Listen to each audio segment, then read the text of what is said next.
You said it is not okay for Israel to attack civilians, attack civilian infrastructure,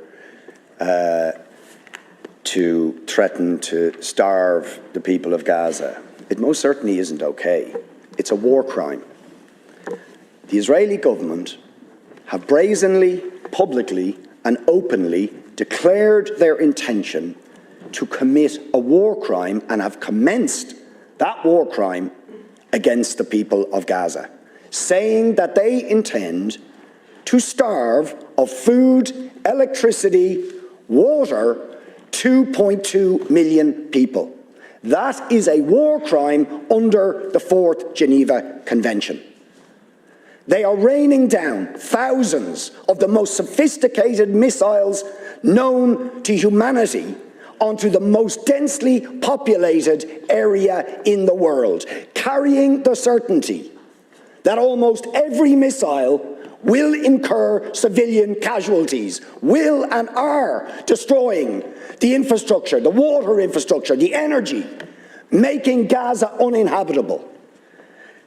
And using, in very credible reports, as they did in the past, chemical weapons, white phosphorus, being used by Israel.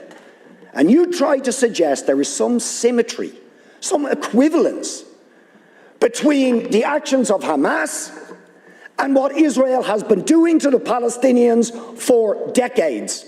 Will you admit that the terrible loss of life and escalation of violence that we have seen in the last few days is simply a continuation of the crimes against humanity, the war crimes of the state of Israel against the people of Palestine? And it's not me saying this.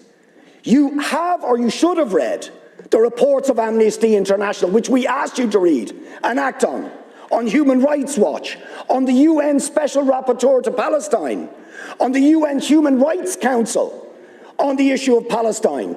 Do you know that the Israeli state will not even allow the UN Rapporteur on Palestine into the occupied territories, or the UN Human Rights Council in, because they know that they will bear witness to the ongoing ethnic cleansing, the ongoing illegal annexation of territory, the ongoing arbitrary detention of Palestinians without trial, the impunity when they assassinate a journalist like Shireen Abu Akleh.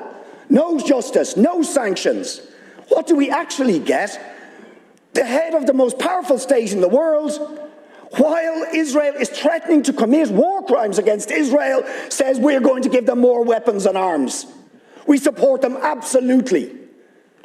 So will you admit that the ultimate responsibility for the terrible, and every single loss of life is terrible, but is the failure of the United States, of the European Union, of the Western powers to hold to account Israel for ongoing, decades-long ethnic cleansing, war crimes, crimes against humanity, the denial of the most basic rights to the Palestinian people? As Gideon Levy said, Israel, a Jewish Israeli columnist, said yesterday, Israel can't imprison 2 million Gazans without paying a cruel price. Isn't that the truth? Deputy, please. Deputy, I believe Israel has the right to exist. Israel was established by the United Nations, was established in accordance with international law, and Israel has the right to exist. I hope you'll agree, and I hope you'll say that in your follow-up response. And as any sovereign state has the right to defend itself when it's under attack. And I can understand why Israel needs to take action to root out terrorists and people who fire rockets at civilians into Israel. Israel is absolutely within its rights to defend itself and to go after Hamas.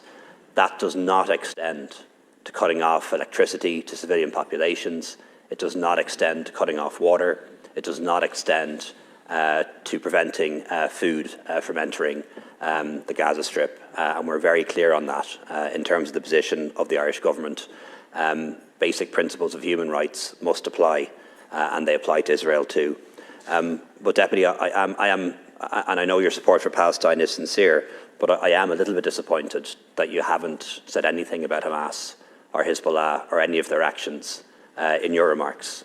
In fairness to Deputy MacDonald, she did, as did Deputy Batchik, and I would like to give you this opportunity to add to what you said earlier, not to take any of it back, but just to add to what you said earlier by saying that you accept that Israel has the right to exist, that has a right to sovereignty and statehood and security, and that you agree that the actions of Hamas and Hezbollah for decades, targeting Israeli civilians, kidnapping Israelis and others, that those actions are wrong, have contributed to the conflict and have made it harder to find a solution.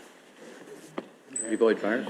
I want to see an end to all killing, all violence, all death, and the release of all prisoners and hostages. But, you see, the problem here is that I do not believe that an apartheid regime has the right to exist anywhere. I do not believe that a regime that engages in ongoing, daily, weekly, monthly, ethnic cleansing of another group of people based on their race or ethnicity, which is what Israel is doing, has the right to perpetrate those crimes. These are crimes against humanity.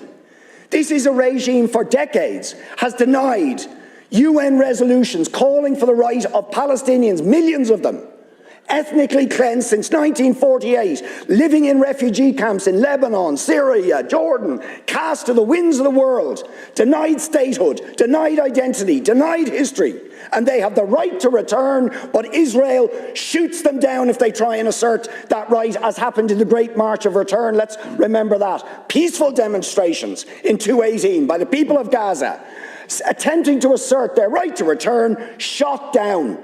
The UN at the time called for investigations on that episode for war crimes and crimes against humanity. Will you call for sanctions against the apartheid regime of Israel? Will you call for the European Union and the United States to stop arming that regime to commit war crimes and crimes against humanity? Of course you won't. Of course you won't. Thanks, Deputy.